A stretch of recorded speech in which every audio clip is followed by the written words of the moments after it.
Ce qu'il te faut, c'est des bouchons d'oreille filtrants. Ils ne coupent pas le son comme les bouchons en mousse classique. Ils réduisent juste le volume, sans déformer la musique.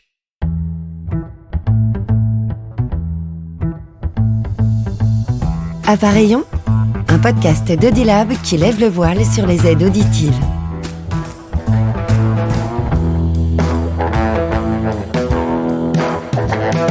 Les festivals d'été.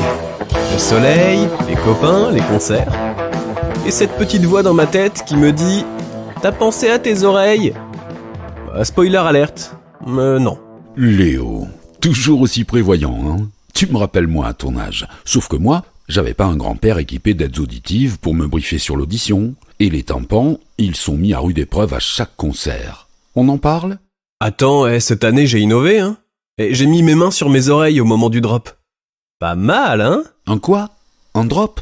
Bref, Léo, on va tout reprendre depuis le début. Aujourd'hui, on va voir comment profiter des festivals à fond, sans abîmer ton audition. Ah, franchement, qui ne s'est jamais retrouvé avec les oreilles qui sifflent après un concert? Tu sais, ce bip qui te fait croire que t'as fusionné avec une guitare électrique. Ça s'appelle un acouphène temporaire et ça veut dire que tes cellules auditives ont pris un coup. Trop d'exposition à des volumes élevés et boum, ça peut devenir permanent. Oh! Donc les acouphènes, c'est pas juste un souvenir de festival? C'est un mode de vie si on ne fait pas attention. Tu as tout compris.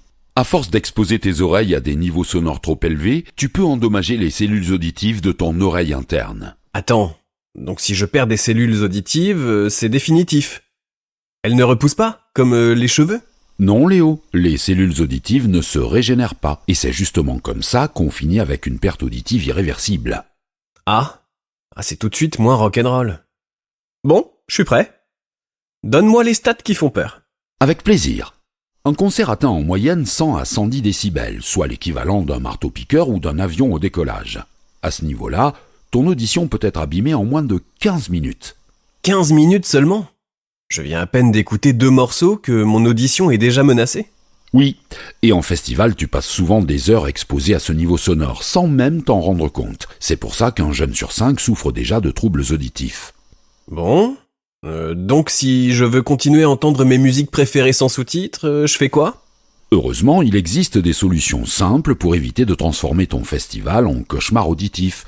Ce qu'il te faut, c'est des bouchons d'oreille filtrants. Ils ne coupent pas le son comme les bouchons en mousse classique. Ils réduisent juste le volume, sans déformer la musique. Tu peux danser, chanter, crier sur ton morceau préféré, tout en protégeant ton audition.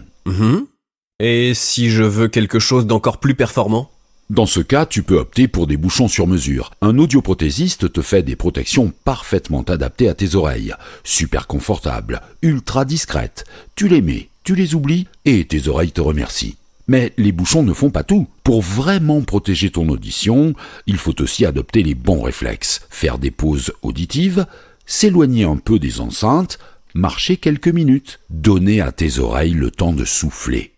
Donc en gros, si je vais souvent chercher des frites, c'est bon pour ma santé auditive? Disons que c'est une bonne excuse pour faire une pause. D'accord, je prends note.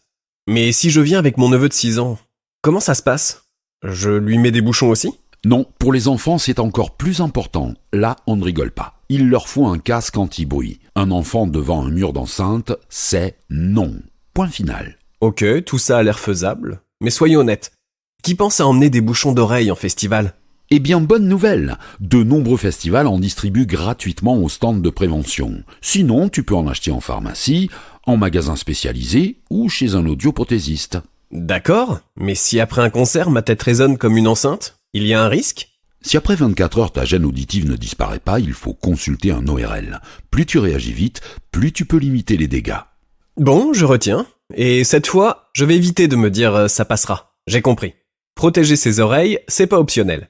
Et en plus, ça ne change rien au plaisir. Voilà. Et peut-être qu'un jour, en emmenant tes enfants en festival, tu leur raconteras que c'est ton grand-père qui t'a transmis l'art de profiter du son sans abîmer ton audition.